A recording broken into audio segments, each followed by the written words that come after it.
ঢাকা বিভাগ প্রবাসী association France শাখার নতুন কমিটির পরিচিতি সভা অনুষ্ঠিত।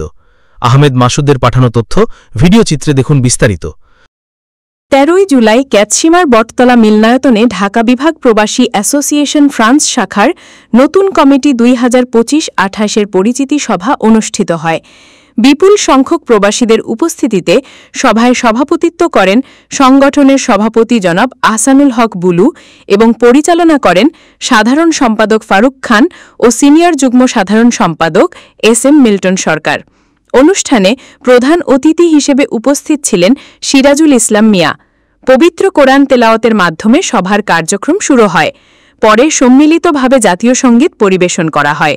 সভায় শুভেচ্ছা বক্তব্য রাখেন সাংগঠনিক সম্পাদক আব্দুল রহিম মোল্লা।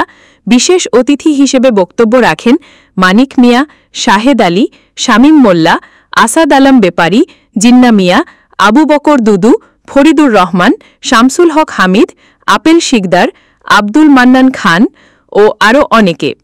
পরিশেষে সভাপতি সকলকে ধন্যবাদ জানিয়ে সভার সমাপ্তি ঘোষণা করেন।